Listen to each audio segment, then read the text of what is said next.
राधे राधे, हरे कृष्णा। कैसे हो आप सभी लोग? आशा करती हूँ आप सभी परम मंगल में होगे, स्वस्थ होगे, अच्छे होगे। सर्वप्रथम आप सभी को राधा अष्टमी की अनंत और अनंत ढेरों शुभकामनाएं। आज इस वीडियो के माध्यम से मैं आप सभी को राधिका जी का जन्म कैसे हुआ, अर्थात हमारी राधा रानी का प्रादुर्भाव कैसे हुआ, उनके जन्म की क्या कथा है, उनके प्राकट्य की क्या कथा है, वो पुराणों के अनुसार बता रही हूँ। एक बात मैं पहले ही आपको क्लियर कर दूँ, ये जो मैं आपको कथा बता रही हूँ, ये एक कथा मैंने पद्म पुराण से ली है और दूसरी ब्रह्म वैवर्त पुराण में ली है। हाँ, भागवत जी में राधा रानी के जन्म की कोई भी कथा संबंधित नहीं है। तो राधा अष्टमी से पहले मुझे लगा कि मैं आप लोगों के लिए राधिका जी का जन्म कैसे हुआ, मेरी प्यारी राधा रानी का जन्म कैसे हुआ, उसकी कथा जरूर लेके आऊँ। और आज इस वीडियो के माध्यम से मैंने आप सभी लोगों से इंस्टाग्राम से कुछ फ़ोटो मांगी थी कि आपने श्री कृष्ण जन्माष्टमी कैसे बनाई, मुझे इंस्टाग्राम में अपनी अपनी फ़ोटो भेजिए। तो उनमें से ही कुछ भगवान श्री कृष्ण जी के लड्डू गोपाल की जो छवि है, जो आपने जन्माष्टमी और श्री कृष्ण जी की छठी बनाई थी, वो फ़ोटोज़ मैं लगा रही हूँ। अगर आपके बाल गोपाल, लड्डू गोपाल भी इन फ़ोटो में कहीं दिख जाते हैं तो मुझे राधे राधे अवश्य लिखिएगा। साथ ही के साथ आप राधा अष्टमी कैसे बनाओगे और राधा जी की छठी कैसे बनाओगे, उसकी फ़ोटो भी मुझे इंस्टाग्राम पे भेजना बिल्कुल भी मत भूलिएगा। मेरी इंस्टाग्राम आईडी है डॉक्टर आशु दीदी। अगर आप डॉक्टर आशु दीदी के नाम से सर्च मारोगे तो मेरी इंस्टाग्राम आईडी आ जाएगी। तो चलिए अब प्रारंभ करते हैं, राधा जी का जन्म कैसे हुआ।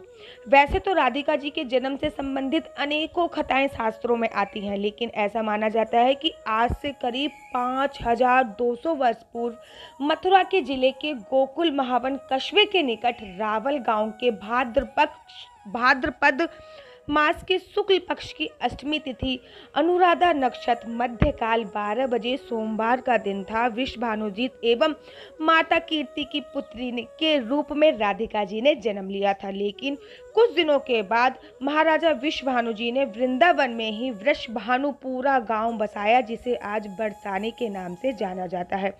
वर्तमान में यही बरसाना राधा रानी जी की गृह भूमि है। यहीं पर पवित्र भूमि है। यहाँ पे श्री राधा जी ब्रज की अर्धांगिनी के रूप में पूजी जाती है। श्री राधा रानी के जन्म के संबंध में कहा जाता है कि राधिका जी ने भगवान श्री कृष्ण जी की भांति अपनी माता के पेट से जन्म नहीं लिया, बल्कि उनकी माता ने अपने गर्भ में केवल वायु को ही धारण किया हुआ था।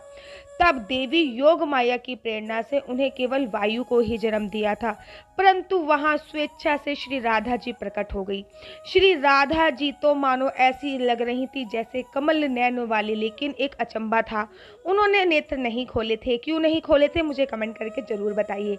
जिस समय श्री राधिका जी का जन्म हुआ था उस समय संपूर्ण दिशाएं निर्मल हो उठी थी। तब महाराजा वृषभानु जी और महारानी कीर्ति ने अपनी पुत्री राधिका जी के कल्याण की कामना से 2 लाख उत्तम गाय ब्राह्मणों को दान दी थी। राधिका जी के जन्म की दूसरी कथा, जो कि ब्रह्म वैवर्त पुराण में आती है, वो इस प्रकार है। एक दिन विश्वभानु जी सरोवर के पास से गुजर रहे थे, तब उन्हें एक बालिका कमल के फूल पर तैरती हुई मिली, जिसे उन्होंने पुत्री के रूप में अपना लिया। तब राधिका जी का अभिषेक किया। जिस समय राधिका जी का अभिषेक हुआ उस समय सभी देवी देवताओं ने वहां पुष्प की वर्षा करी और राधा जी को स्वर्ग के सिंहासन पर बिठाया। लेकिन स्वर्ग के सिंहासन पर आश्रित करते समय सभी देवी देवताओं के मन में यह विचार आया कि राधा रानी तो संपूर्ण ब्रह्मांड की अर्धांगिनी देवी है, तो उन्हें केवल यह 16 कोस में फैले हुए वृंदावन का ही आधिपत्य सौंपने की क्या आवश्यकता है। तब काफी विचार विमर्श के बाद यह निर्णय लिया गया कि वैकुंठ से कई गुना अधिक महत्व मथुरा का है और मथुरा से भी कई गुना अधिक महत्व वृंदावन का है। राधिका जी कृष्ण जी से आयु में 11 मास बड़ी थी, लेकिन विश्वभानु जी और कीर्ति देवी को ये बात जल्द ही पता चल गई कि किशोरी जी अपने प्रकट से ही अपनी आंखें नहीं खोली हैं। इस बात का उन्हें बड़ा ही दुख था। कुछ समय पश्चात जब नंद बाबा की पत्नी यशोदा जी गोकुल में अपने लाडले कृष्ण के साथ विश्वभानु जी के घर आईं, तब विश्वभानु जी ने कीर्ति जी ने उनका स्वागत किया। तब यशोदा जी ने कन्हैया को गोद में लिया। राधा रानी के पास आती हैं और जैसे ही कृष्ण और राधा आमने सामने आते हैं तब राधा रानी जी ने पहली बार अपनी आंखें खोलती हैं। अपने प्राण प्रिय श्री कृष्ण को देखते ही वह टक टक श्री कृष्ण जी को देखती ही रह जाती हैं। एक सुंदर सी बालिका के रूप में देखकर ही श्री कृष्ण जी स्वयं आनंदित हो जाते हैं। एक बार जब राधा जी ने श्री कृष्ण जी से पूछा कि हमारे साहित्य में तुम्हारी क्या भूमिका है, तो राधा जी ने कहा, मुझे कोई भूमिका नहीं चाहिए, मैं तो सदा ही आपके पीछे रहूंगी। बोलिए बरसाने वाली की जय, बोलिए राधा रानी सरकार की जय। तो राधा रानी से कथा जन्म से संबंधित ये दो कथाएं इस प्रकार थी। अब मैं आपको बताने वाली हूँ कि बरसाने में राधा अष्टमी पर कौन कौन से कार्यक्रम आयोजित हो रहे हैं। 2 सितंबर से ही राधा अष्टमी का जो उत्सव है वो प्रारंभ हो जाएगा।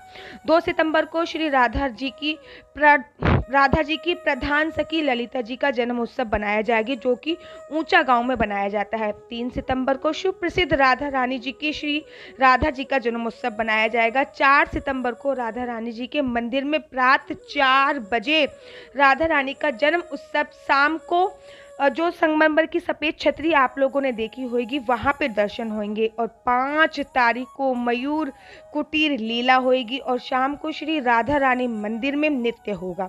6 तारीख को विलासगढ़ लीला होगी, श्री नागजी लीला होगी। 7 तारीख को साकरी खोट में चोटी बंधन लीला होगी और शाम को गाजीपुर में नोक विहार होगा। 8 तारीख को ऊंचा गांव में विहावला लीला और शाम को प्रियाकुंड में नौका विहार होगा। 9 तारीख को खोट में मटकी फोड़ लीला होगी और शाम को दंगल का आयोजन किया जाएगा। 10 तारीख को राजस्थान के कदम खड़ी में चीर हरण की लीला होगी और 11 तारीख को राधा बाग में महाराष्ट्र लीला होगी और इसी के साथ राधा अष्टमी का त्यौहार खत्म होगा।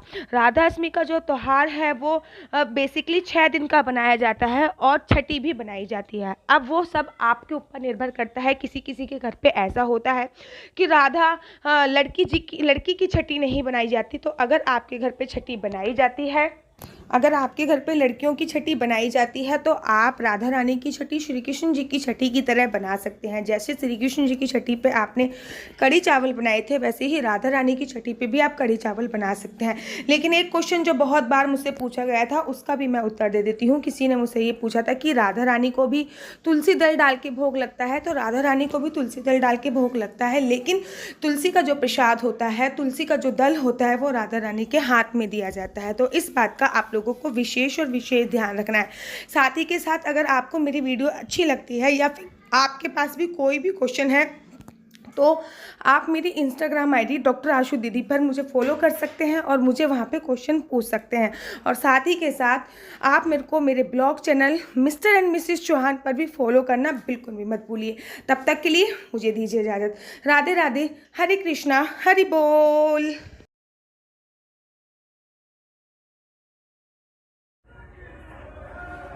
बम्पर बिगड़ा है।